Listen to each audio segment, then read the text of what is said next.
Bonjour Loris Chavanette, merci d'être avec nous. Bonjour. Vous avez publié déjà un certain nombre de livres. Je citerai 95, La terreur en procès en 2017, un Danton et Robespierre, Le choc de la Révolution en 2021. Vous avez également publié un roman, La Fantasia, en 2020 chez Albin Michel. Malheureusement, nous n'en parlerons pas ce soir. Nous allons, en revanche, réfléchir sur votre dernier livre publié le 14 juillet de Mirabeau, sous-titré La revanche du prisonnier.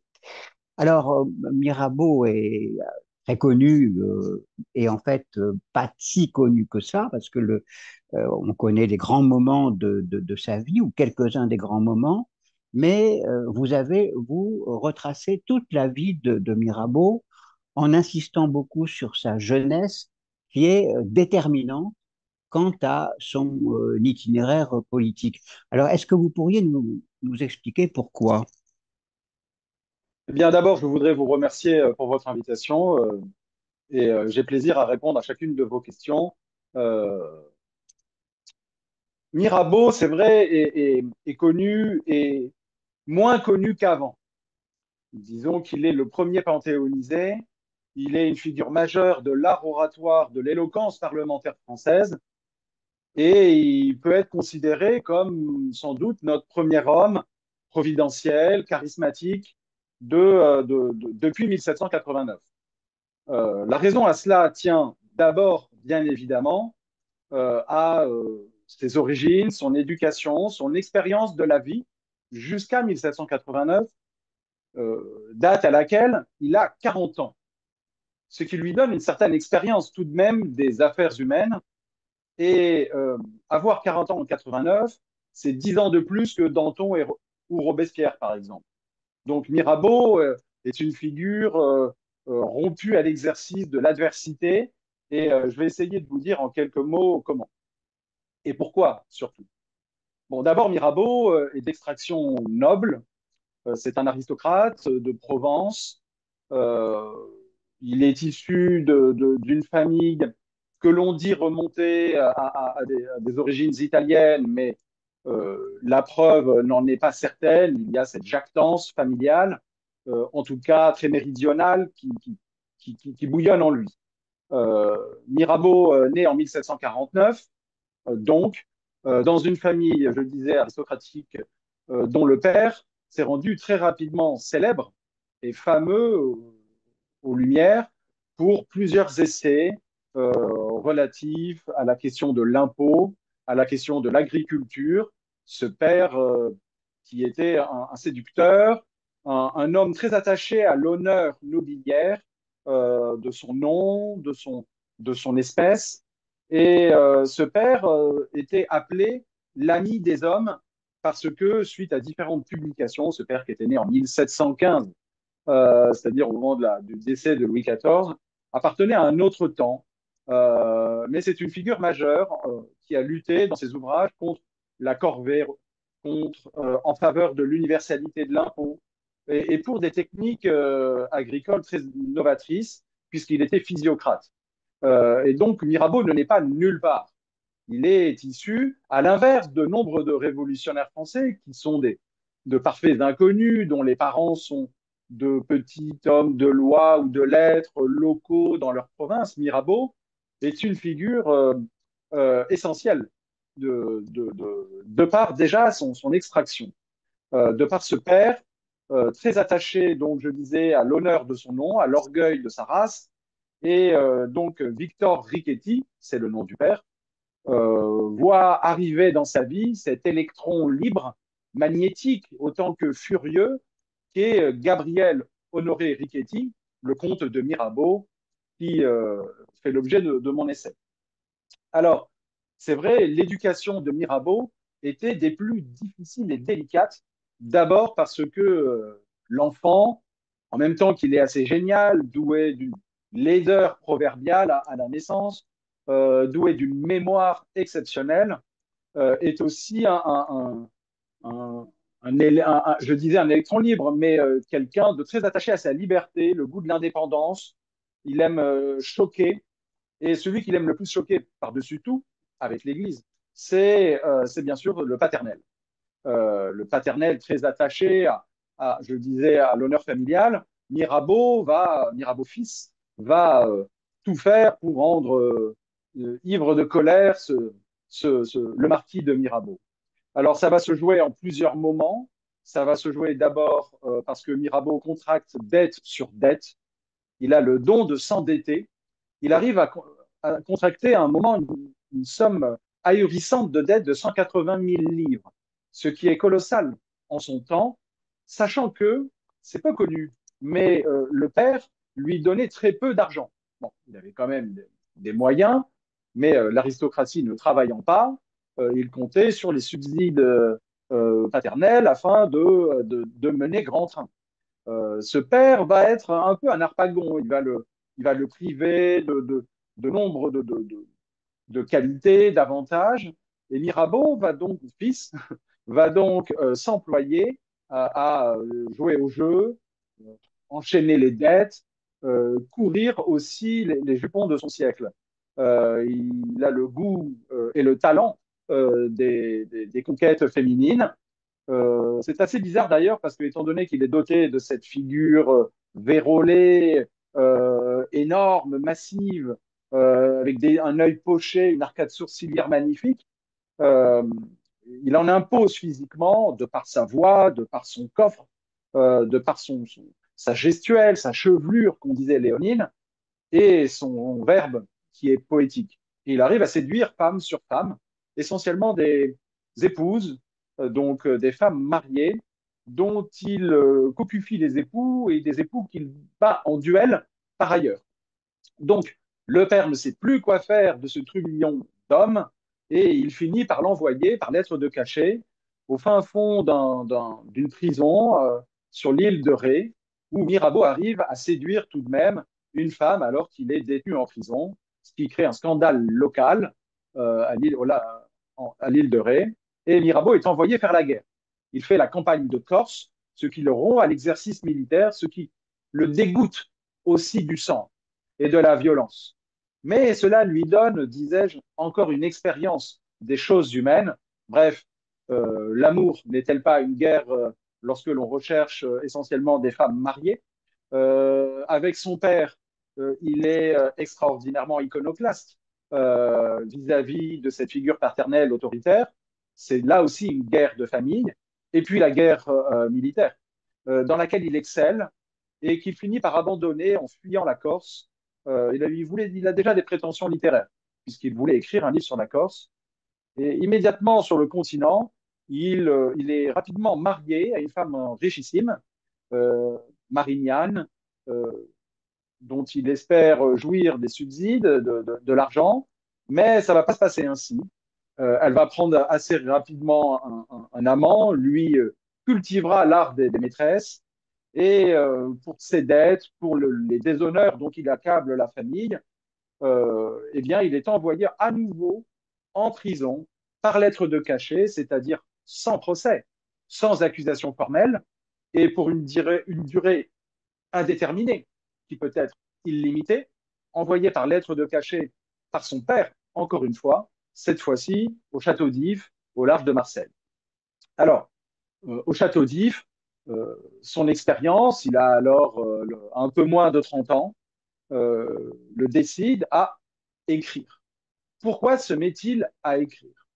Il se met à écrire pour deux raisons que l'on peut aisément comprendre. La première, il ne supporte pas la privation de liberté de façon arbitraire, c'est-à-dire la lettre de cachet, pour schématiser. Euh, et donc, il veut dénoncer les excès de son temps. Et il compose alors en prison, au château d'If, un essai sur le despotisme.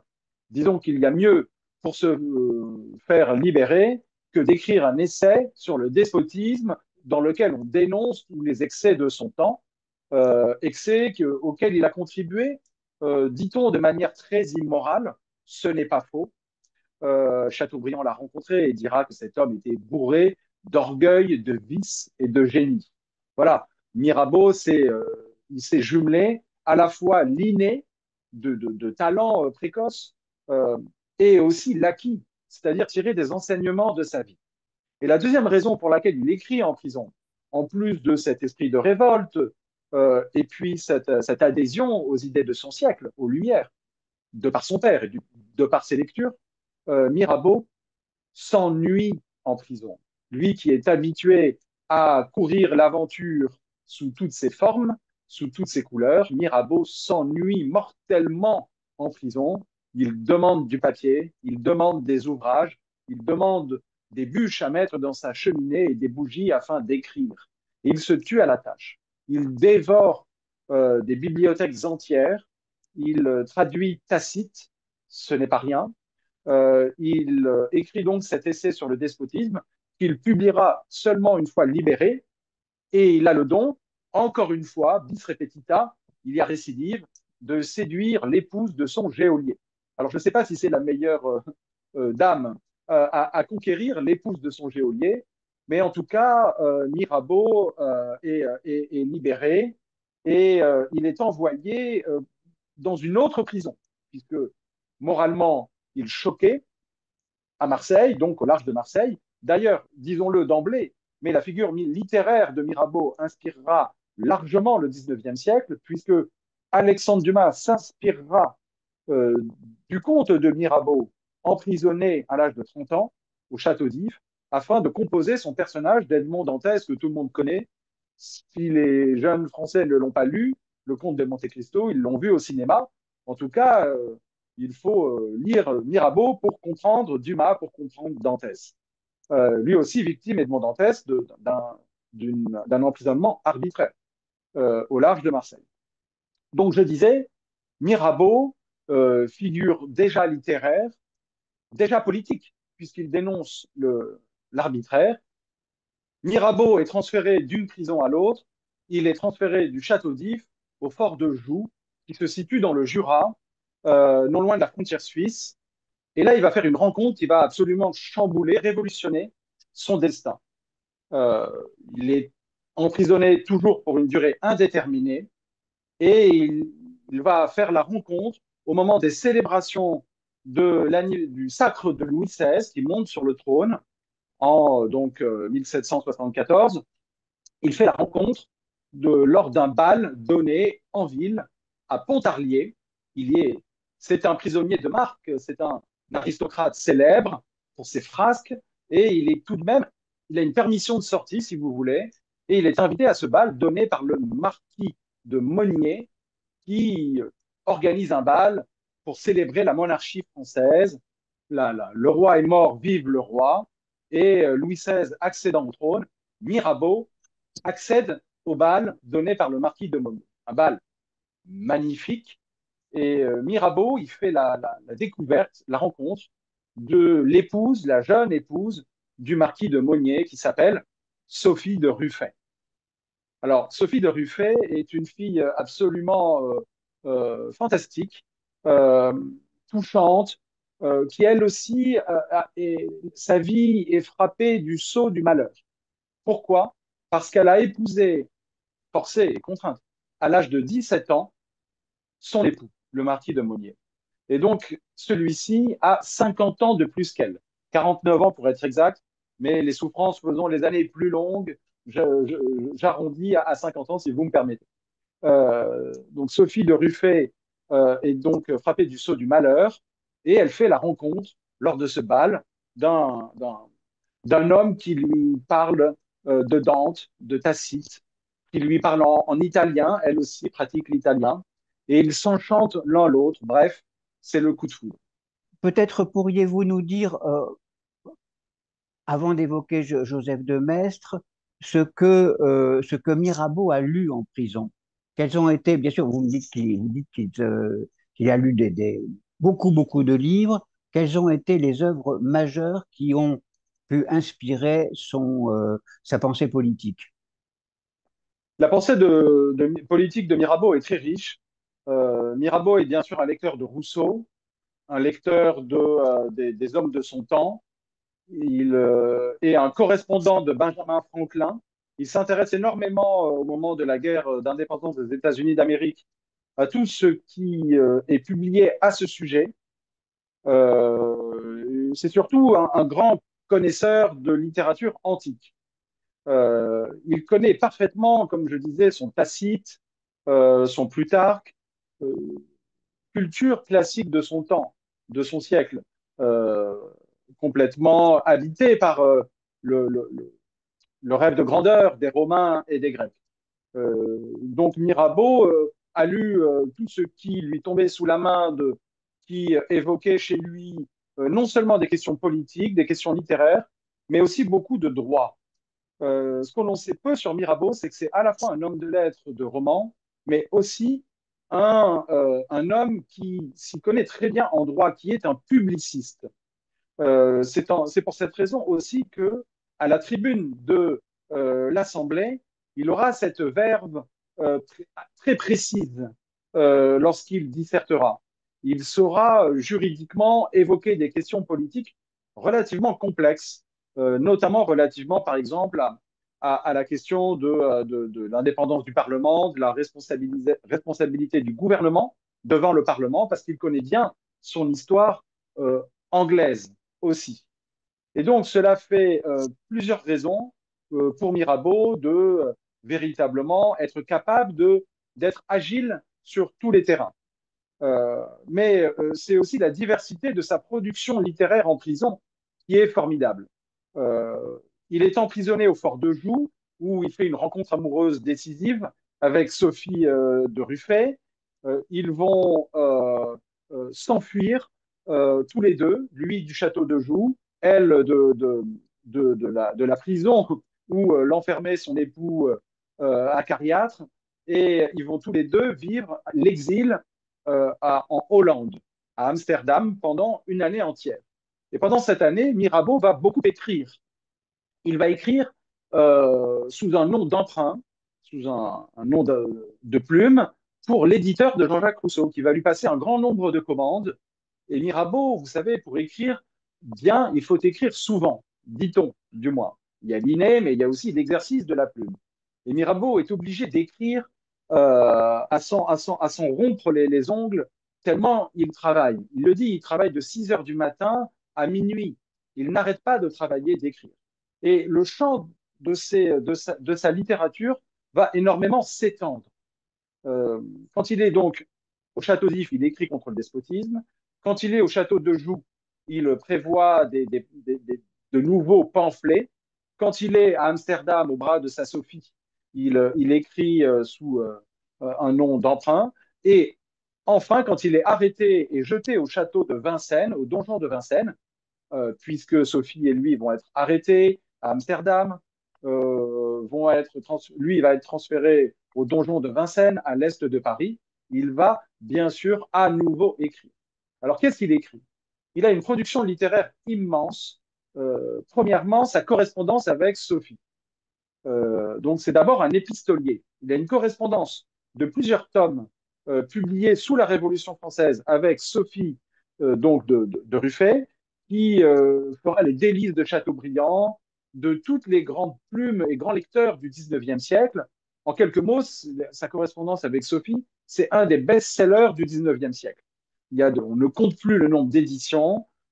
C'est un chef-d'œuvre d'édition critique, littéraire. Sainte-Beuve dira tout le bien qu'il pense de la littérature amoureuse de Mirabeau. Je vous invite à lire vous-même, si vous le souhaitez, ces correspondances publiées par notamment Talandier, mais aussi chez Actes Sud, récemment, jusqu'à récemment. Donc Mirabeau est une bête d'édition. Il écrit aussi des pamphlets, il continue, c'est là où son registre s'étale avec le plus de méchanceté, donc d'intelligence et d'ironie. Il écrit contre l'aristocratie de son temps, et d'ailleurs il a coutume de dire que on ne sait pas à quel point de grands noms de l'aristocratie française, pardonnez-moi l'expression, doivent leur fortune et leur naissance du cul d'une putain, pardonnez-moi. Mais en tout cas, il moque l'aristocratie, la prétention des privilégiés. de ceux qui se considèrent supérieurs et qui rompent le pacte d'égalité naturelle entre les hommes. Mirabeau est à la fois habité de l'idéal de liberté et d'un idéal d'égalité entre les individus afin que le mérite soit récompensé et non plus le mérite de naissance. Il peut d'autant plus exprimer cette opinion que lui-même est un bien-né d'une certaine manière, puisqu'il a du sang bleu, c'est un aristocrate provençal. Autre registre dans lequel il excelle, les pamphlets contre l'Église. Il écrit de nombreux essais contre l'Église, contre la hiérarchie haute du clergé. Il défend le petit clergé contre les grands évêques et il a coutume d'écrire même des pamphlets contre l'Église sous le registre du roman grivois, du roman pornographique, disons-le. Apollinaire adorait la littérature pornographique de Mirabeau. Bon, bref, il s'ennuie tellement en prison qu'il touche à tout. Et au donjon de Vincennes, il va faire une découverte intellectuelle absolument majeure qui va, là encore, avoir un écho formidable dans son siècle et en France.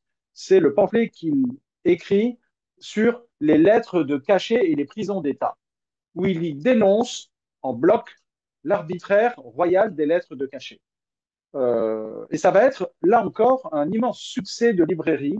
Alors, le livre est censuré, mais Malesherbes le tolère en partie. Le livre est vraiment avec d'autres, hein, avec la plume de Voltaire, le roman L'Ingénu, où Voltaire dénonce la Bastille, avec bien sûr aussi Linguet, qui dénonce l'arbitraire et son vécu carcéral. Mirabeau participe de cette fibre littéraire, philosophique, intellectuelle-là, amoureuse de la liberté. Et d'ailleurs, il le dit à plusieurs moments, il dit, si je suis éloquent à la tribune, c'est parce que j'écoute en moi l'éloquente voix de la liberté.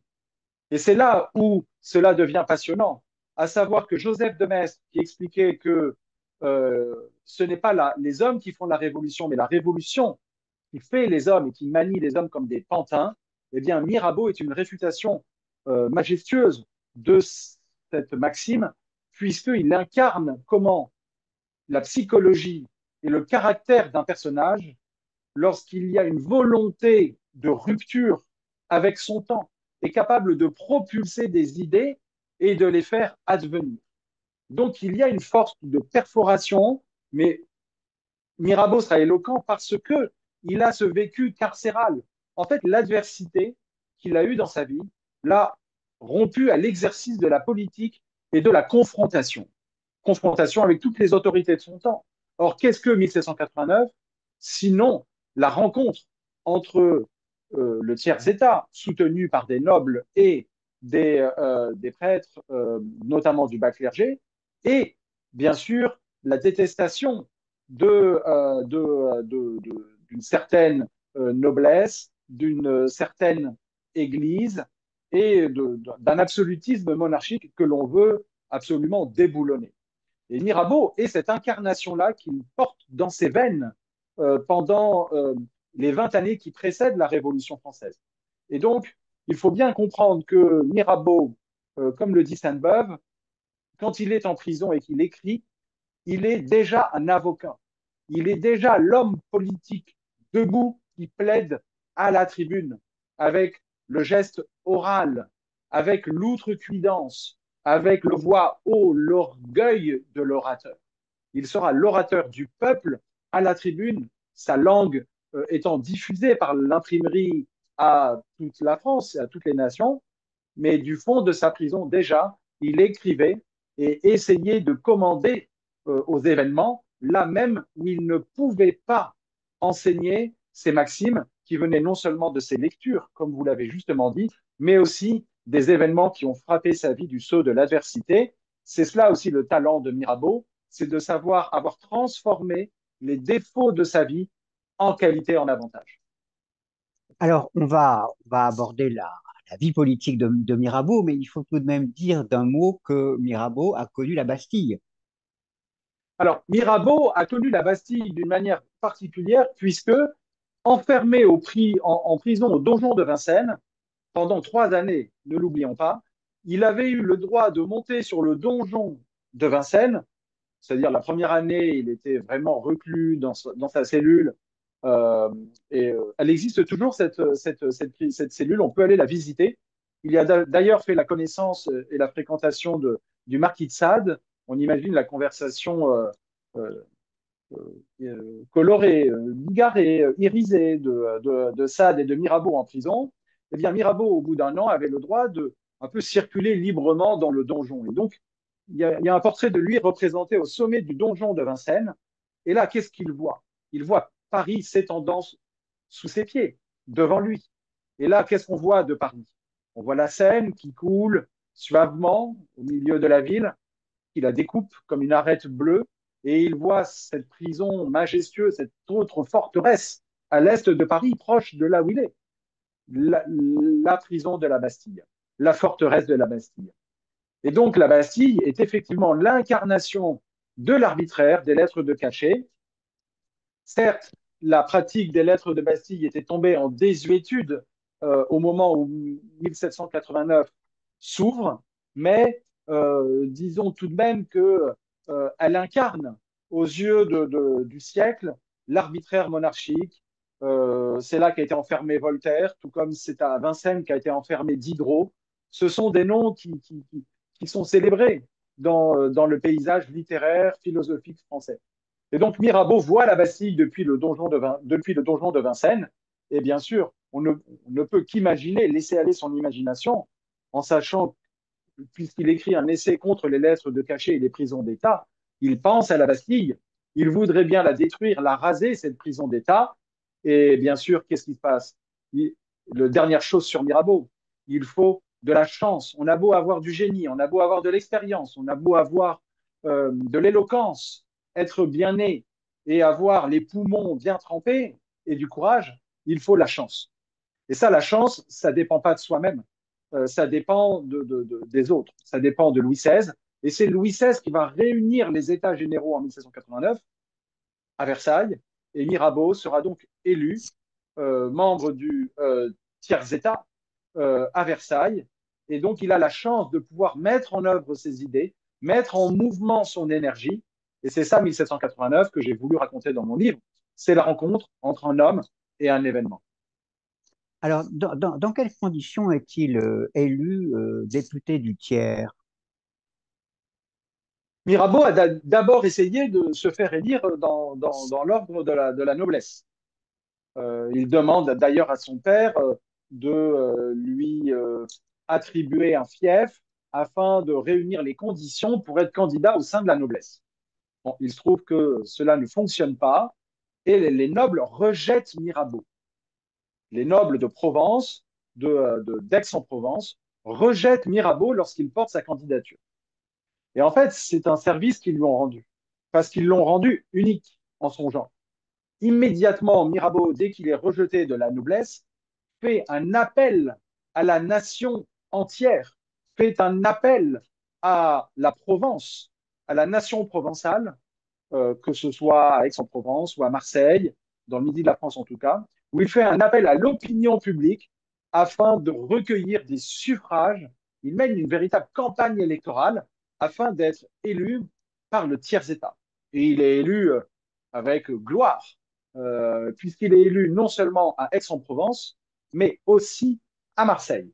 Et il choisit le berceau de Provence, là où aujourd'hui court le cours Mirabeau, à Aix-en-Provence, ville magnifique, où il a sa statue à l'entrée du musée.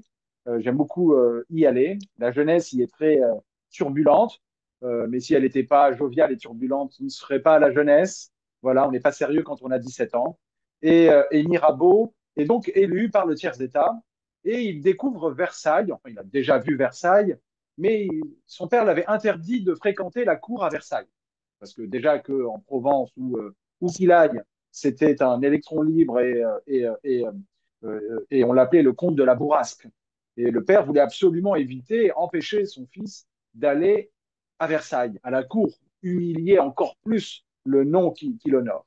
Eh bien, Mirabeau arrive à Versailles, donc au moment où se réunissent les États généraux, en mai 1789, appelé par Louis XVI sur une question à la base fiscale qui va devenir une question politique éminente et une question sociale, culturelle, philosophique, religieuse. On était loin de les députés de 1789, même du tiers-État, comme l'a remarquablement démontré un historien américain, Timothy Tackett, dans un livre qui s'appelle Comment les députés de 1789 sont devenus révolutionnaires. En fait, ils deviennent révolutionnaires en 89. La particularité de Mirabeau, c'est qu'il est déjà révolutionnaire. Il appelle déjà à une révolution politique et philosophique et juridique et constitutionnelle du royaume au moment où il arrive à Versailles. D'ailleurs, on a des témoignages, j'aime beaucoup me baser sur les témoignages de l'époque, j'en ai fouillé un grand nombre, en même temps que des archives dans plusieurs fonds d'archives français, notamment les archives de l'Assemblée nationale, que j'ai eu le droit de fouiller, les procès-verbaux originaux de l'Assemblée nationale, de l'Assemblée constituante. J'ai découvert des choses inédites sur Mirabeau, sur les journées de juillet 89, ça n'avait jamais été fouillé. Et donc, je me suis délecté de la lecture en ayant dans les mains le serment du jeu de paume, avec ces textes rayés, bigarrés, c'est absolument très émouvant. Et Mirabeau, donc, quand il arrive dans l'Assemblée, raconte Madame de Staël, il y a un brouhaha dans l'Assemblée qui accompagne son installation parmi les rangs du tiers-État, vêtus de noir comme les députés du tiers, au milieu des roturiers, il y a cette crinière, il y a ce nom qui dépasse d'une tête tous les autres, c'est Mirabeau. Très bien. Alors, vous consacrez de nombreuses pages à ce qui se passe avant le 14 juillet 1789, avant la prise de la Bastille, et on voit Mirabeau jouer un rôle tout à fait prépondérant, notamment, tout particulièrement, lorsque il rencontre avec une délégation Louis XVI. Est-ce que vous pouvez nous rappeler très brièvement des événements de l'avant 14 juillet et cette confrontation avec le roi? Écoutez, merci pour cette question qui est essentielle parce que, en fait, il y a peu d'histoires du 14 juillet centrées ailleurs qu'à Paris. En général, on ne connaît le 14 juillet que uniquement, exclusivement ou principalement par les événements de l'insurrection parisienne. Le peuple étant la figure de proue du mouvement. Et il faut rendre au peuple ce qui appartient au peuple. C'est lui qui prend la Bastille. Il y a une centaine d'ouvriers qui meurent sous les remparts de la Bastille. Mais il y a aussi une histoire du 14 juillet décalée, en décalage, qui se déroule à la marge de Paris, à Versailles, où est le pouvoir politique. Et c'est là que les parlementaires, dont Mirabeau, vont jouer un rôle absolument prépondérant. Alors, en quelques épisodes, je vais essayer de dire à quel point Mirabeau joue un rôle majeur, une force d'impulsion dès le début, dès la réunion des États généraux. Dès l'ouverture des États généraux à Versailles, il publie un journal dans lequel il entend raconter les débats de l'Assemblée nationale. Il crée la lettre à ses commettants, qui deviendra le courrier de Provence, et Louis XVI le fait interdire. La censure interdit qu'il y ait une publication des débats. Le pouvoir politique royal essaie de garder une certaine opacité sur les débats à Versailles, au menu plaisir où se réunissent les États généraux. Et Mirabeau fait à nouveau appel à la nation à Paris, où il est célébrissime, hein, invité dans tous les salons. C'est là qu'il rencontre Chateaubriand. J'aimerais bien parler de Chateaubriand. Au moins avant la fin de cette rencontre, tant j'ai d'affection et d'admiration et d'amour pour son personnage. Mais en tout cas, Mirabeau plaide la cause de la liberté de la presse. Et devant le tollé que représente la censure de son journal, il obtient gain de cause. Louis XVI accède à sa demande. Oui, les députés peuvent publier des journaux sur les débats à l'Assemblée, à condition de se contenter de citer, comme un enregistrement, une boîte vocale, si vous voulez, un enregistrement audio, dactylographié, les débats de l'Assemblée. Mais Mirabeau va aller beaucoup plus loin. Il va interpréter les événements. Il va donner son avis. Il va critiquer le pouvoir. Il va essayer de haranguer la foule par la presse. Il sait qu'il s'adresse non pas seulement quand il est à la tribune à ses collègues députés, il s'adresse à la nation entière. Euh, Deuxième mesure majeure de Mirabeau, bien sûr, il est l'un des premiers à prêter le serment du jeu de paume. Et c'est vrai que j'étais ému quand j'ai vu, donc je disais, le serment du jeu de paume dans mes mains. Il est un des premiers à signer, et il signe le comte de Mirabeau. Il est le seul à mettre un titre. C'est hallucinant quand même, quand on voit ça. Son écriture est épaisse, il a l'orgueil aristocratique très présent dans toute son aventure, pourtant très populaire en même temps.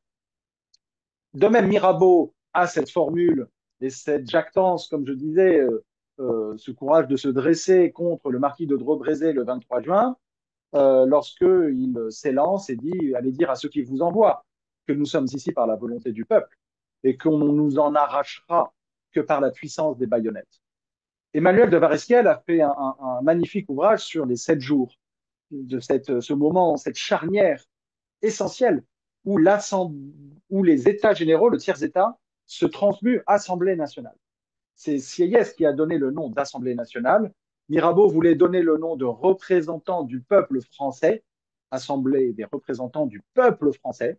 Il a vraiment lu Rousseau. Il considère que le transfert de souveraineté doit s'acter de manière radicale, sacrale et juridique.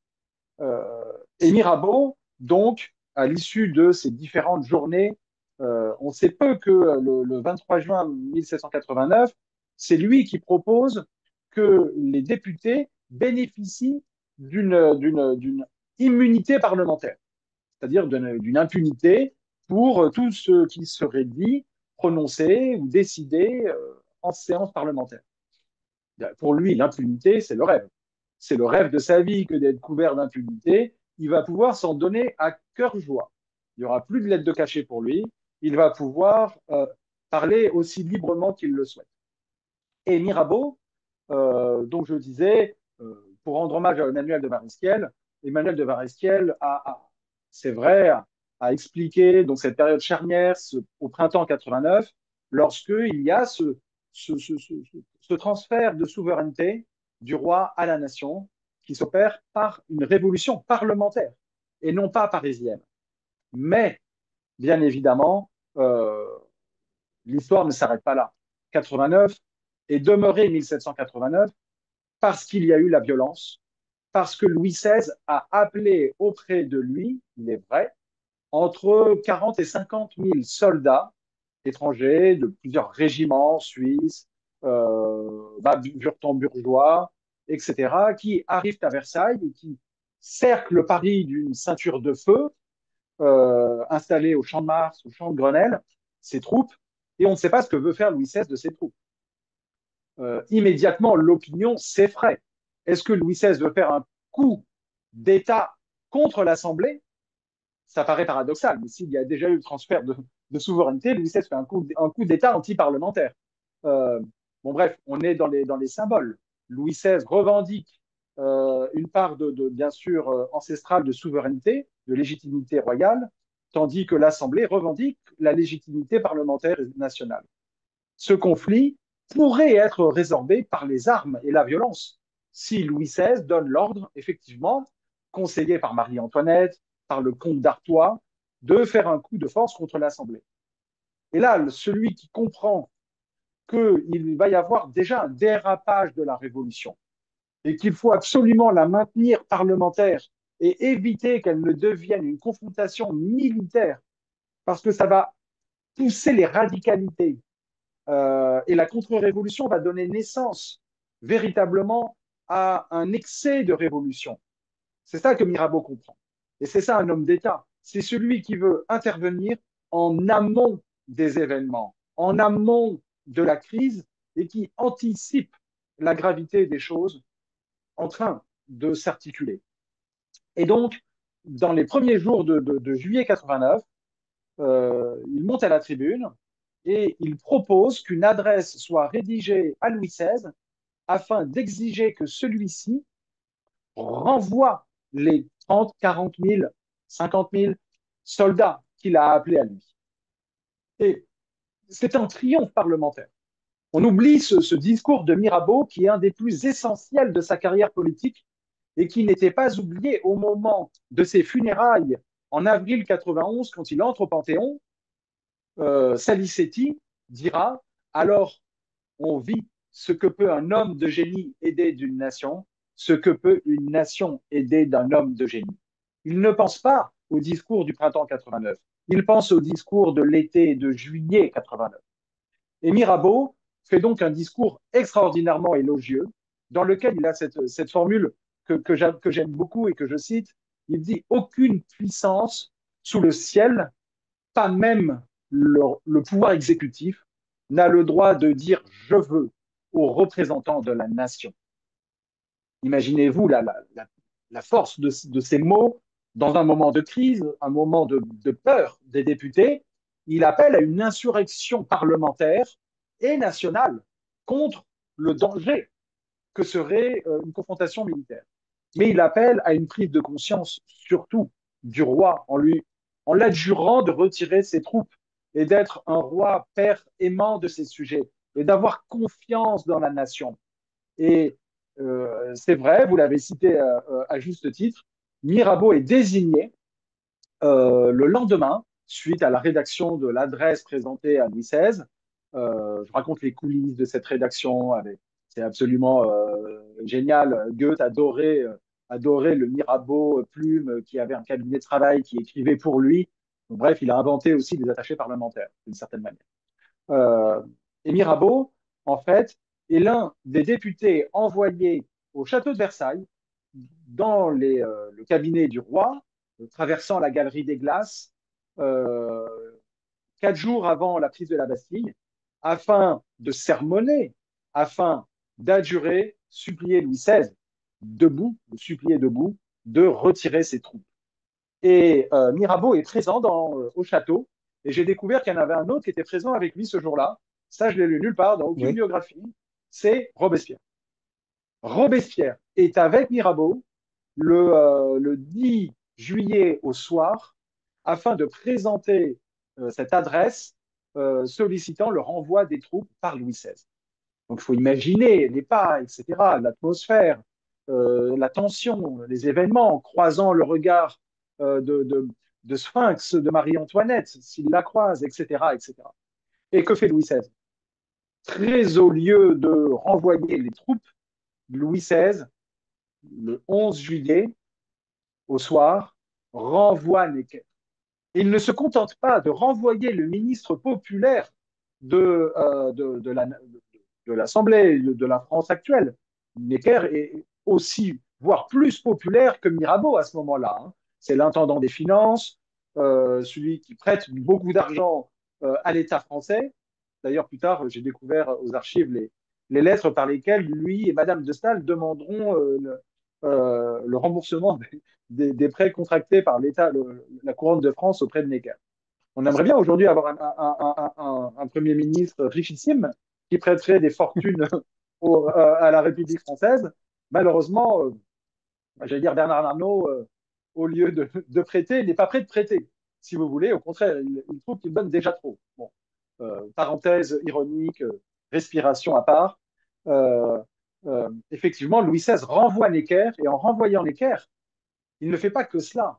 Il renvoie aussi les ministres libéraux populaires qui bénéficient de la confiance parlementaire que sont d'autres députés Saint-Aubin, etc.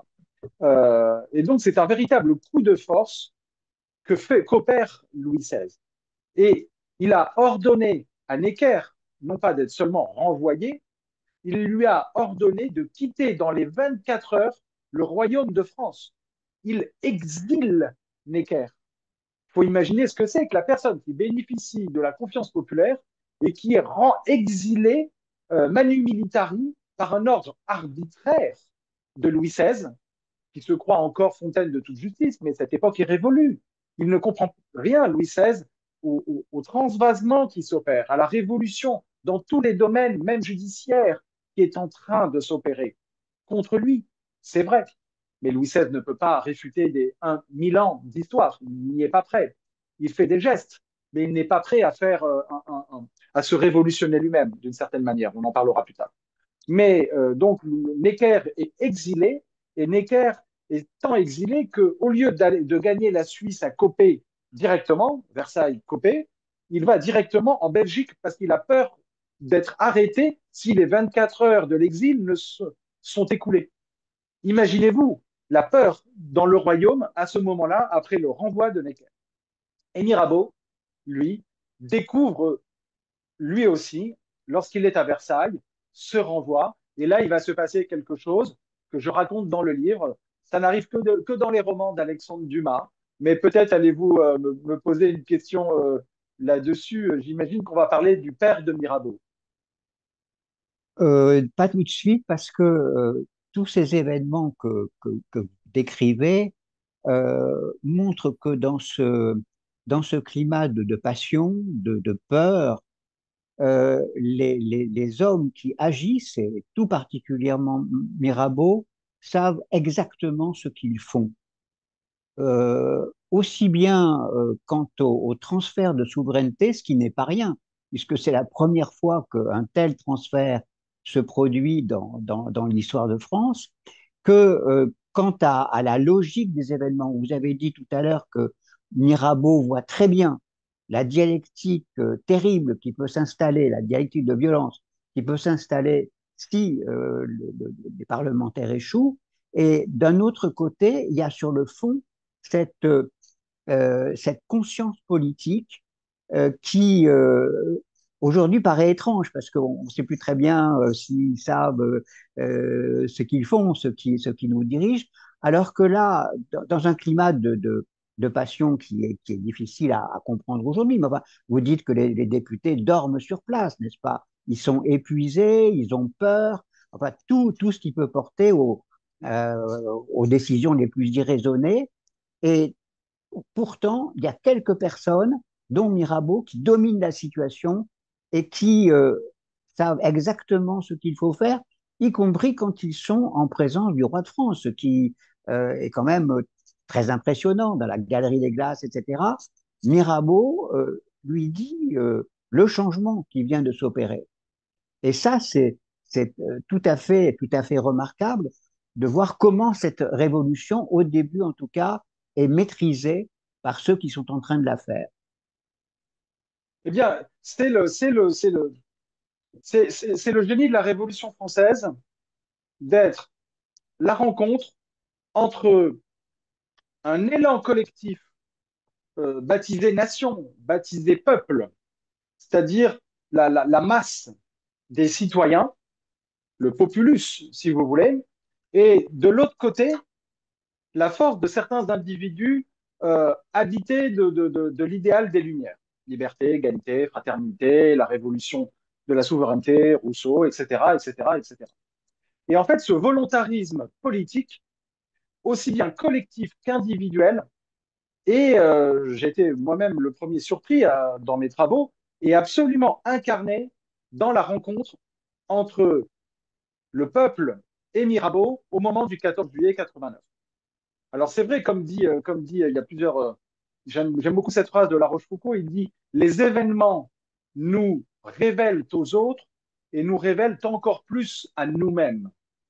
C'est le cas pour Robespierre qui va vraiment devenir une figure incontournable à partir de 89. Mais Mirabeau, lui, était déjà incontournable avant. C'est là où j'ai essayé d'expliciter. Mais imaginez la dimension, la popularité qu'acquiert Mirabeau à partir de 1789. Si vous voulez, par exemple, en octobre 1789, lorsque les femmes marchent sur le château de Versailles, elles disent qu'elles vont chercher le boulanger, la boulangère et le petit mitron, et entendre notre maire Mirabeau parler à la tribune. C'est-à-dire qu'il est ce que je disais, une des premières figures aussi charismatiques, aussi populaires de l'âge moderne, depuis la découverte de la démocratie française pluraliste, enfin pas pluraliste en 89 encore, mais parlementaire en 89. Et Mirabeau, il est vrai, il a ce don à la fois d'épouser la colère de la masse et des événements en l'incarnant. Il a une puissance d'incarnation des événements et des sentiments collectifs Et en même temps, il a cette force de promotion d'idées afin de les faire triompher. En fait, bon, le 14 juillet a lieu, et vous le décrivez, et Mirabeau n'est pas là. Pourquoi? Mirabeau, le 12 juillet 1789, au moment où les événements sont chaudrons, Mirabeau monte dans une voiture et part à Argenteuil afin d'enterrer son père. Son père qui a habité à Argenteuil, au nord de Paris. Son père qu'il appelait son bourreau, son père qu'il avait enfermé tant d'années par lettre de cachet dans des prisons d'État, son père qu'il avait privé de liberté, cet absolutisme paternaliste qu'incarnait le marquis de Mirabeau, eh bien, Mirabeau va l'enterrer. Le 13 juillet 1789, à Argenteuil, ce sont les funérailles de l'ancien régime avant l'heure. Et donc ça, c'est un roman à la Dumas, vraiment. Mais ce que j'ai découvert aux archives de l'Assemblée nationale, ce que je disais tout à l'heure, ces procès-verbaux de l'Assemblée nationale que j'ai eu entre les mains, c'est que j'ai découvert que le 14 juillet 1789, le député ayant, pardon, demandé au roi de retirer ses troupes, le premier, reprend la parole le 14 juillet. Eh bien, tous les biographes de Mirabeau disent que Mirabeau est absent de Versailles le 14 juillet, et moi je découvre sa trace le 14 juillet 89. C'est-à-dire qu'il a rapidement expédié ses affaires familiales à Argenteuil, où d'ailleurs il a appris que son père le déshéritait. Voilà, dernier cadeau post-mortem. Mirabeau a pris et monté dans une voiture en sens inverse et est arrivé à Versailles, où il, à nouveau, mène la guerre politique à l'Assemblée. Et il va épouser les événements. Il va véritablement dans la chaleur des événements de cet été 89, le plus ardent de notre histoire. Il va tenir un grand nombre de discours le 15 le 15 juillet notamment. Il va tenir des discours absolument essentiels pour exiger du roi plusieurs choses. Premièrement, le retrait des troupes. Il récidive. Cette fois, il l'emporte. Que Louis XVI a été sot d'une certaine manière de ne pas écouter Mirabeau quand il en était encore temps. Que n'a-t-il écouté Mirabeau quand il en avait encore la possibilité au début de juillet 89? Louis XVI intervient trop tard, comme toujours. Euh, Premièrement, donc, le retrait des troupes. Deuxièmement, le rappel des ministres. Mirabeau soutient que ce n'est pas au roi de désigner les ministres du Conseil du roi, de manière, le roi n'a pas un pouvoir discrétionnaire large, il doit avant tout désigner des ministres qui ont la confiance de l'Assemblée. Parce que si l'Assemblée a le pouvoir de condamner pour crime de lèse-nation les ministres, c'est bien qu'elle a le pouvoir de les démettre. Et donc, le roi est obligé de citer, de nommer, de désigner des ministres qui ont la confiance de l'Assemblée. Eh ben, Mirabeau reprend la théorie de la séparation de la séparation des pouvoirs aussi de Montesquieu, et plutôt même que de la séparation des pouvoirs, la collaboration des pouvoirs. Le roi est obligé d'avoir l'aval, si vous voulez, de l'Assemblée afin de désigner ses ministres. C'est déjà le principe de responsabilité du gouvernement devant l'Assemblée, d'une certaine manière. Il va proposer d'autres mesures absolument essentielles. Plus tard, il proposera qu'il y ait de nouvelles élections municipales, celles-là, afin de terminer la Révolution française par la création de conseils d'assemblées municipales démocratiquement élus. Bref, il n'est pas pour l'État jacobin, il est pour la décentralisation, en dotant les autorités locales de légitimité. Il est extraordinairement moderne à tout point de vue, mais ce qui, moi, m'a absolument euh, touché dans le récit que j'ai fait, c'est la découverte que Mirabeau était le 16 juillet 89 présent à la Bastille, à, où il est allé tout seul. Alors, il y avait déjà eu des députés qui étaient allés à la Bastille le 15 juillet, mais lui, il y va tout seul. Et qu'est-ce qu'il fait? Il fait deux choses. Premièrement, il passe les prisons en revue parce qu'on est persuadé qu'il y a encore des prisonniers enterré presque vivant derrière des murs de cachots. Et Mirabeau, il sait ce que c'est une prison médiévale, puisque le donjon de Vincennes est l'équivalent architectural de la Bastille, des tours de la Bastille, c'est-à-dire des étages où se trouvent des cellules avec un escalier, des latrines. C'est le même plan architectural. Et donc Mirabeau, il fait les prisons les unes après les autres. J'ai découvert ça dans plusieurs textes d'archives que je vous invite à découvrir dans mon livre. C'est trop long et trop détaillé de développer ici. Et deuxièmement, il fait une deuxième chose. Il va au sommet des créneaux de la Bastille, il s'empare d'une pioche et il participe, lui, l'ancien prisonnier, il participe à la démolition de la Bastille qui a commencé. Et c'est exceptionnel comme geste symbolique, bien évidemment, parce que tout le monde reconnaît en Mirabeau le prisonnier, l'homme providentiel, entre guillemets, qui a incarné cette rencontre salvatrice entre une nation et des idéaux, entre une carrière littéraire par sa plume et l'action politique, la démolition de la Bastille.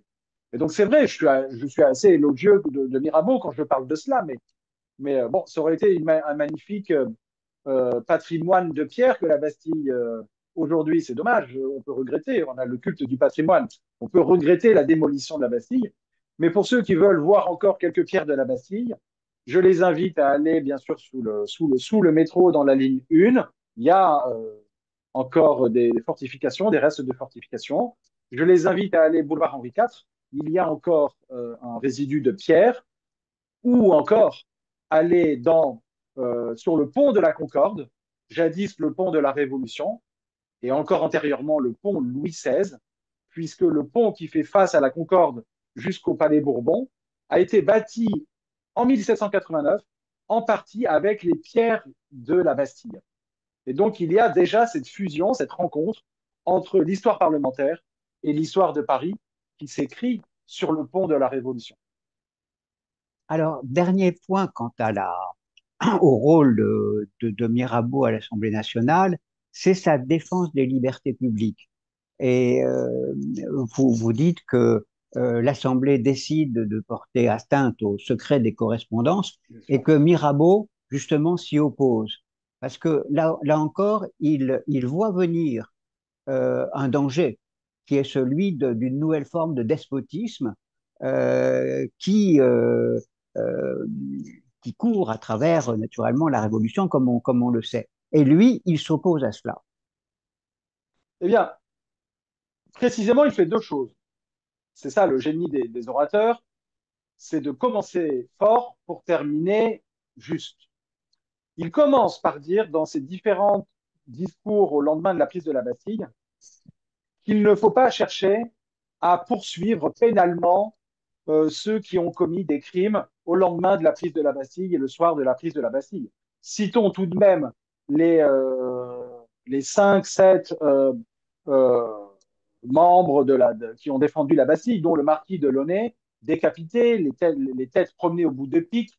Il y a une violence tout de même de l'insurrection. Il y a des actes barbares, des lynchages dans la rue qui relèvent d'atrocités révolutionnaires. Voilà. Eh bien, Mirabeau, au lieu de soutenir qu'il faille poursuivre pénalement les auteurs de ces crimes, il commence par dire c'est la raison d'État.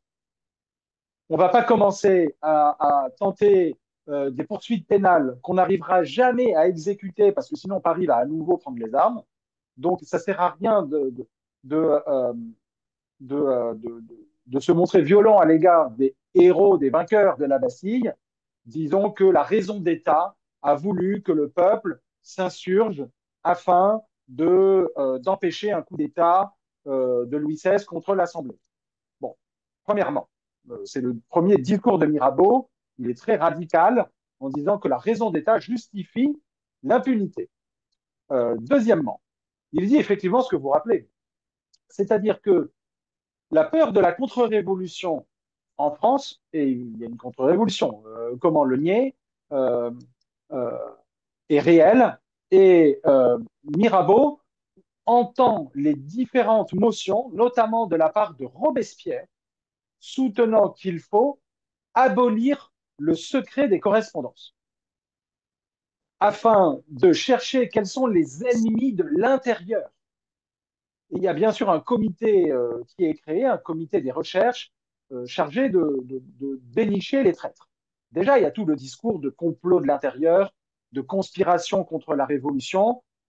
Et en ce sens, il est vrai que la terreur a déjà des origines en 1789, dans le discours, dans des motions, dans une vision très manichéenne et très liberticide de la révolution, incarnée dans cette mesurette, mais mesurette symbolique, qui est la suspension de la vie privée, donc de la liberté des correspondances.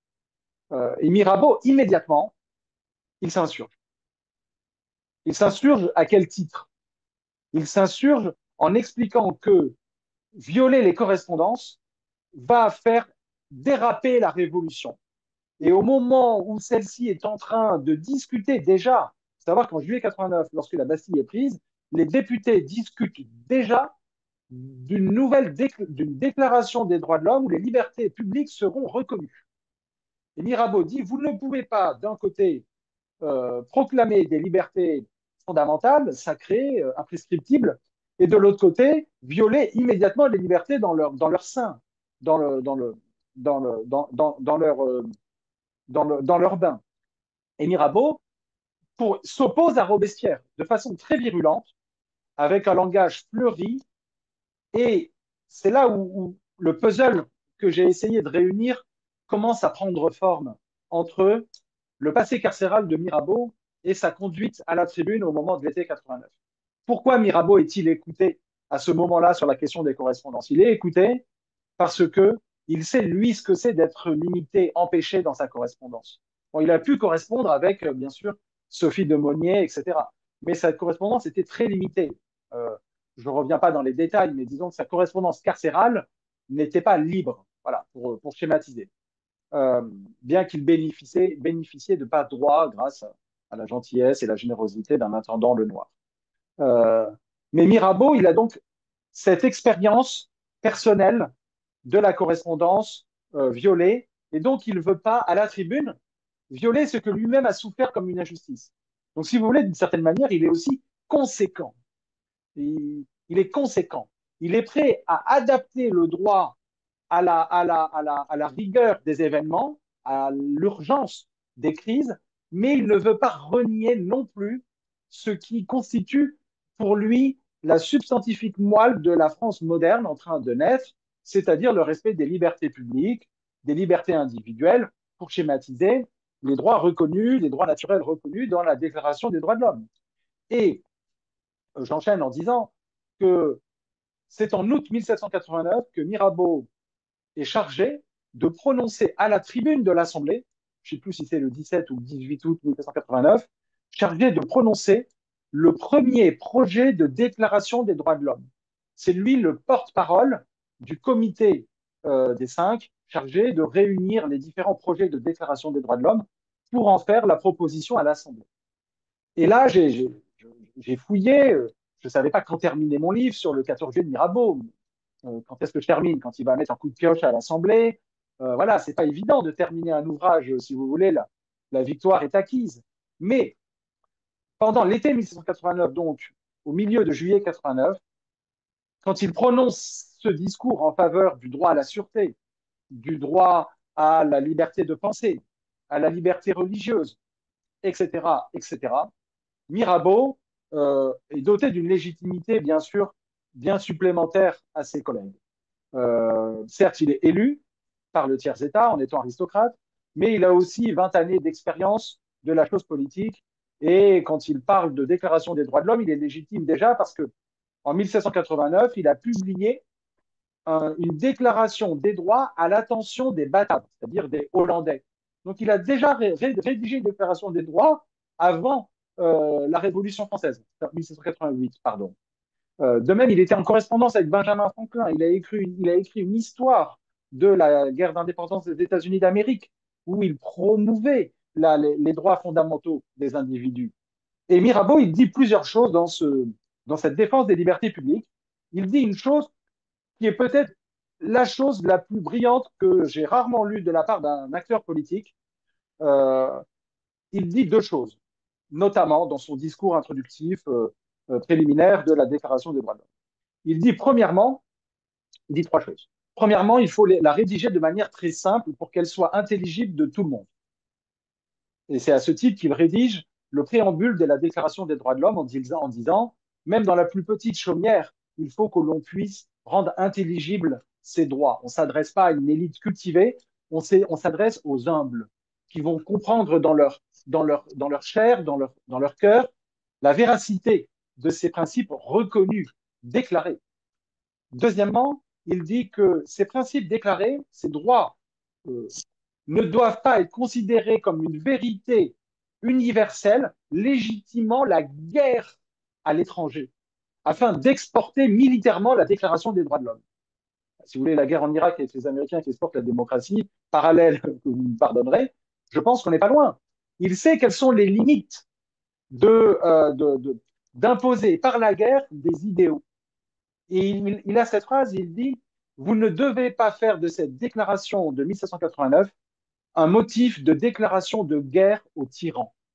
Parce que, par la magie de l'imprimerie, par la circulation de l'intelligence humaine, les idéaux progressistes vont convaincre et se répandre dans le monde entier, dit-il.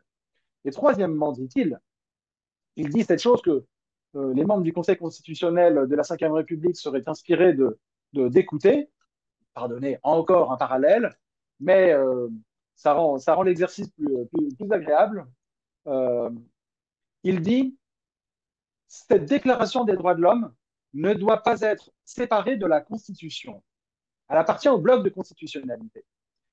Et elle appartient au bloc de constitutionnalité en ce que les générations futures auront la liberté de la changer. Parce que les époques changent. Il y a donc un mouvement social, génération après génération, les mœurs changent, les sociétés évoluent. On n'est pas aujourd'hui comme on l'était à la fin du 18e. Et Mirabeau, ne faites pas de la vérité philosophique intangible. Ne faites pas de cette vérité quelque chose qui, à la fin, se retournerait contre l'esprit individualiste des droits de l'homme. Et je trouve que c'est extraordinairement moderne, cette notion de vouloir limiter à des droits réformables, révisables, la Déclaration des droits de l'homme en termes de constitutionnalité, au lieu de les considérer comme une vérité absolue descendue d'on ne sait où. Il ne veut pas faire de la politique de la religion. Et je crois que c'est essentiellement moderne, cette approche très pragmatique du droit. C'est ce que je disais, c'est aussi un publicisme. Alors, pour conclure, je voudrais que vous évoquiez la mort de Mirabeau qui est, vous la décrivez avec le peuple qui est sous ses fenêtres. Il tombe malade et il meurt très rapidement, mais le peuple est sous ses fenêtres et veille de malade. Et lui-même, il a un dernier mot dans son dernier souffle qui est dormir. Et alors, je vous laisse dire ce que cela évoque. Mirabeau, en avril 1791, a raté son pari de réunir la nation et le roi, de monarchiser la révolution. C'est un échec puisque le roi va fuir et le roi sera décapité pour être remplacé par une république.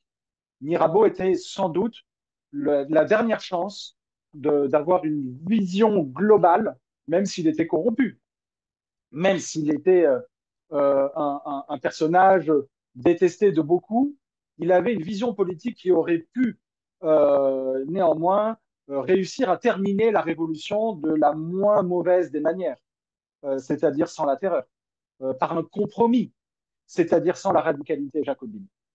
Et Mirabeau, alors, en avril 1791, nous sommes le 2 avril, ça fait déjà quelques jours que dans son appartement au premier étage de la rue de Chaussée-d'Antin, sur la rive droite de Paris, qu'il agonise.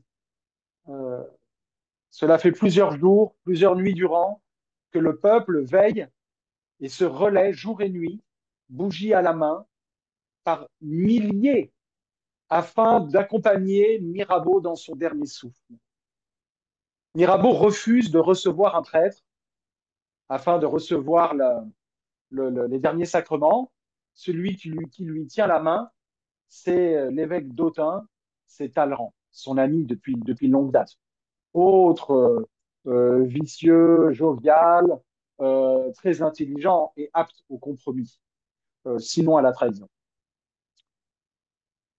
Sur son lit de mort, il donne à Talleyrand son dernier discours qu'il a préparé, qui est un discours en faveur de la bonté de l'éducation des pères à l'égard de leurs enfants. Et immédiatement après sa mort, Talleyrand va à l'Assemblée et lit le discours que Mirabeau lui a donné. C'est un discours sur l'éducation, sur l'exigence d'éduquer ses enfants avec amour et qui plaide en faveur de l'égalité successorale. L'intérêt jumelé à la passion de la liberté. Et Mirabeau, sur son lit de mort, effectivement, comme le relève Madame de Staël, c'est pas moi qui l'invente, c'est Madame de Staël dans ses considérations magnifiques sur la Révolution française, la fille de Necker. Mirabeau dit, juste avant de mourir, dormir. Je vais dormir. Et c'est un emprunt à Shakespeare, à Hamlet, dormir, rêver peut-être, mourir, etc., etc. La fameuse tirade de shakespearienne. Mirabeau, homme de lettres, homme de passion amoureuse, mais la première de toutes, c'est la passion de la liberté, d'où une de ces formules qui me plaît le plus. Il dit, il n'y a que les hommes fortement passionnés capables d'aller au grand, il n'y a que capables de mériter la reconnaissance publique. Et le lendemain de sa mort, les députés votent qu'il entrera au Panthéon. Et lorsque l'on voit écrit sur la frise du Panthéon aux grands hommes, la patrie reconnaissante, le premier auquel on a pensé, c'est ce grand homme auquel la patrie a été reconnaissante, c'est Mirabeau, qui est entré en premier au Panthéon. Et lorsqu'il entre au Panthéon, il y a tout un cortège qui l'amène avec plusieurs tirades, des veillées funèbres exceptionnelles. Je raconte cela en détail. Et quelques jours après son inhumation au Panthéon, les ouvriers de la Bastille, qui eux n'avaient pas oublié que Mirabeau avait aussi été un prisonnier, les ouvriers de la Bastille font ouvrir son cercueil. Par centaines, ils sont présents dans la nef de l'église Sainte-Geneviève, transformée en Panthéon national, font ouvrir son cercueil et ils déposent une couronne de laurier de gratitude à l'égard de celui qui avait été un champion du peuple, un champion de la liberté en son temps, un homme dual, complexe, bourré de vices, mais je n'oublie pas non plus ce beau message de La Rochefoucauld qui dit que nous plaisons plus souvent dans le commerce des hommes par nos vices que par nos vertus. C'est le mystère de l'humanité et Mirabeau en est une parfaite illustration. Merci beaucoup, Loris. Merci. Je vais laisser libre les questions, si vous le voulez bien. Je vous en prie. Alors, j'ai une question. Bonjour monsieur. Oui, Yves. Oui, Oui, allez-y. alors c'est magnifique. Merci beaucoup. C'est magnifique cet exposé sur Mirabeau et j'ai appris plein de choses. Mais il me semble peut-être quand même que on passe, enfin, ces vices, les fameux vices sont un peu sont cités, mais on passe un petit peu rapidement dessus. C'est pas qu'ils soient, mais ils avaient quand même des conséquences politiques parce que, ou bien je confonds avec un autre personnage, mais est-ce que c'est pas lui qui a quand même négocié en secret avec Marie-Antoinette et en échange du résultat de ces négociations secrètes, il a eu, enfin, on a effacé ses dettes si j'ai bien compris, si j'ai bonne mémoire. Et s'il défendait le secret de la correspondance, c'était peut-être pas seulement par principe, mais aussi pour cacher ses propres correspondances secrètes. Quant à Robespierre, enfin, j'ai peut-être toujours tendance à le défendre, pardon, mais Oui, Yves, nous vous connaissons. Oui, oui, oui, je vous en prie. mais je pense qu'il était, autant que je le sache, pour le respect des droits de l'homme, et y compris les correspondances privées, mais qui voulait simplement les suspendre dans l'intérêt de la Révolution de façon provisoire. C'est pas comme ça? Ou bien je me trompe? Je vous réponds avec plaisir. Merci pour votre question Pardon. qui est plurielle. Premièrement, nous pourrions peut-être dire de prime abord que Robespierre avait peu de choses inavouables dans sa correspondance. Donc lui, il n'avait pas peur de l'ouvrir au grand vent. Il n'était que vertu et transparence de tout son être, etc., et incorruptibilité. C'est sûr qu'à côté, la figure de Mirabeau fait figure de repoussoir, fait figure de miroir inversé. D'ailleurs, c'est pas pour rien que j'avais consacré un ouvrage, une biographie comparée à Danton et Robespierre, que vous avez Hmm. cité, Bertrand Renouvin, parce que c'est vrai que déjà, je voulais approfondir Robespierre, et deuxièmement, je pensais qu'il fallait justement mettre en face de Robespierre la figure du corrompu qui était Danton également. Et je découvre que, en fait, certes, les corrompus touchent de l'argent, sont des coquins, si vous le voulez, sont des roublards qui ne sont pas dotés de cette qualité morale que l'on exige, notamment aujourd'hui dans notre époque de moralisation de la vie publique, etc. D'ailleurs, François Furet, j'ai sous les yeux une citation de François Furet qui dit ceci sur Mirabeau: l'université jacobine n'aimait chez Mirabeau ni les femmes, ni les dettes, ni les idées, ni le génie. Je trouve que c'est peut-être le plus bel éloge de Mirabeau qu'on ait jamais fait, si vous me permettez. Mais en tout cas, c'est vrai qu'à l'instar de Danton, euh, moi, et d'un Churchill, si vous me pardonnez encore une comparaison hasardeuse avec le XXe siècle, je trouve que ce sont en quelque sorte les bad boys au grand cœur qui sont souvent des hommes d'État avec une vision la plus large possible des événements et qui sont capables d'englober la complexité des événements dans toute leur complexité, dans toute leur dimension, parce que humainement, ils n'oublient jamais que la recherche du peuple, à part le fait d'être sauvé des ennemis du peuple, c'est aussi la recherche du bonheur. Et c'est Mirabeau, Danton, euh, Churchill avec son cigare et son champagne, bien sûr, recherchaient toujours les plaisirs. Et donc, il ne se détache jamais d'une forme de commun des mortels. Donc, il ressemble à la nation, euh, parce que, bon, le peuple vertueux de plus d'un million d'âmes, on me le montrera, hein, à part à Sparte. Mais bon, je pense que c'était pas très drôle de vivre à Sparte. Je préfère mon époque, quand même. Euh, Disons que Mirabeau, effectivement, avait beaucoup de dettes, perclus de dettes. Mirabeau a tenté, a rencontré Marie-Antoinette à Saint-Cloud afin de trouver un compromis entre la monarchie et la Révolution. Et somme toute, je pense qu'il avait assez raison. Cela aurait évité bien des ennuis plus tard. D'ailleurs, si l'on prend la course des événements, c'est seulement à l'issue de la mort de Mirabeau, en avril 91, que le couple Marie-Antoinette-Louis XVI décide de confier à Fersen et à Broglie l'organisation de la fuite. On ne sait où, sans doute à Metz, peut-être à l'étranger. Fuite qui sera arrêtée à Varennes en juin 91. C'est-à-dire qu'ils ont mis quelques 2 mois, un mois et quelques, à organiser la fuite à Varennes, un fiasco, mal organisé, il faut dire, il avait confié l'organisation de la fuite à Varennes, Louis XVI, à l'ami de son épouse, pour le dire le moins, pensant le plus. Et donc, effectivement, la fuite de Varennes, qui est un tournant dans l'histoire de la Révolution française et dans le déclin, voire la chute de la monarchie. Et donc, on voit à quel point il y a effectivement une puissance d'incarnation de Mirabeau et cette roublardise qui fait que j'ai pris autant d'intérêt et de passion à écrire sur Robespierre, l'incorruptible, que Mirabeau, le génial, corrompu, si vous voulez.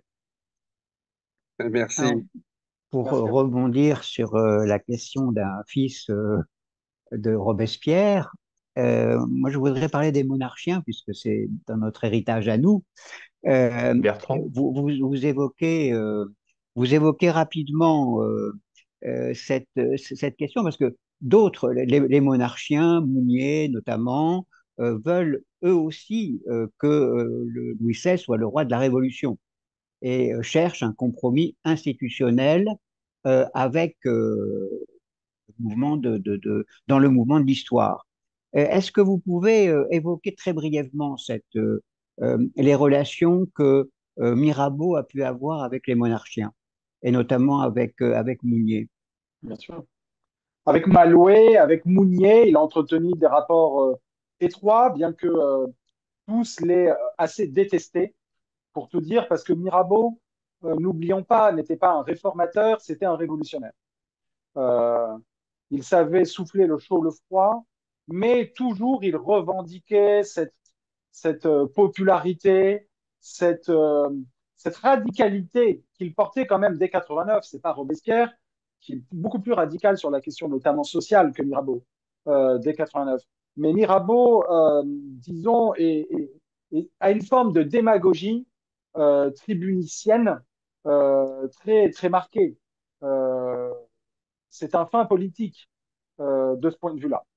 En tout cas, ses relations avec les monarchiens ont évolué, mais c'est seulement après les journées d'octobre 1789, lorsque la famille royale s'installe à Paris avec l'Assemblée, sur les bords de la Seine, que Mirabeau écrit à Lamarck, avec lequel on a sa correspondance, et qui était son argentier et un proche de la reine et des monarchiens, euh, Lamarck, le comte de Lamarck, il lui écrit qu'il a envie d'entrer en correspondance avec la famille royale afin de la conseiller.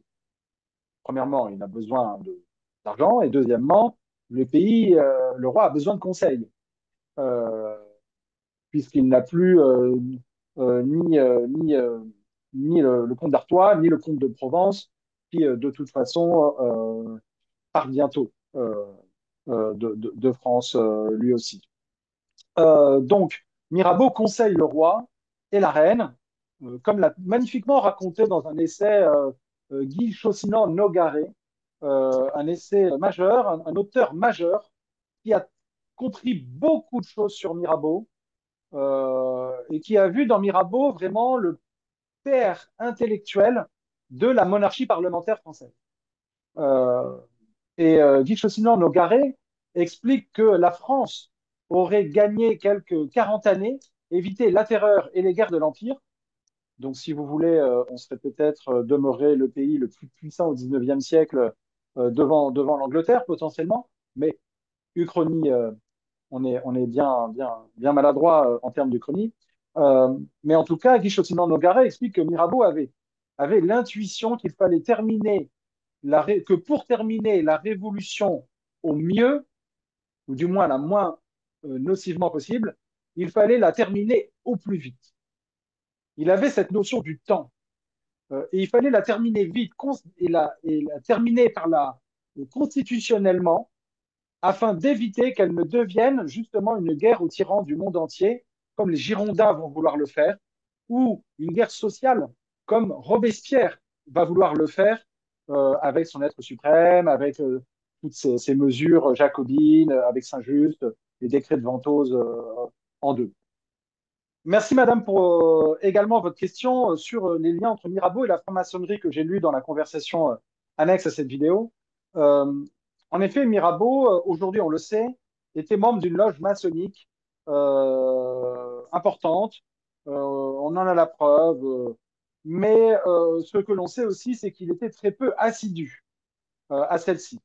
Euh, Cependant, on peut penser qu'il a bénéficié du réseau de la loge et qu'il a notamment bénéficié de l'amitié comme je disais, de, de l'un des membres de la loge des Neuf Sœurs, Benjamin Franklin, qui en était le membre le plus éminent. Benjamin Franklin, euh, Mirabeau a un réseau très divers. Mirabeau a des relations avec tous les réseaux, qu'ils soient girondins, monarchiens, avec l'élite économique, Clavière, Lamarck. Et en ce sens, Mirabeau bénéficie de nombreux réseaux. Même, il avait une correspondance avec Louis XVI et Marie-Antoinette. Mais n'oublions jamais que ces derniers n'auront jamais une confiance dans Mirabeau. Marie-Antoinette le dira d'ailleurs dans sa correspondance, elle dira, nous sommes tombés bien bas, mais j'espère que nous ne serons jamais assez bas pour nous en remettre à un personnage tel que lui. Elle déteste Mirabeau. Mirabeau avait humilié Marie-Antoinette à la tribune de l'Assemblée une ou deux fois en 89 et celle-ci lui en tenait rigueur. Et elle ne pouvait pas savoir, elle non plus, que Mirabeau était un des derniers soutiens de la monarchie. On ne sait jamais l'histoire telle qu'elle va évoluer. Qui aurait dit en 1789 que seulement à peine 3 années après, la famille royale chuterait et se retrouverait à la prison du Temple. C'est ce qui fait aussi la magie de la Révolution française, paix à l'âme de ceux qui sont morts, mais c'est ce qui fait toute sa dramaturgie, que c'est un événement tragique qui inspire aussi bien les romanciers que les historiens. Merci beaucoup, Loris. Merci. Je Merci vous beaucoup. remercie.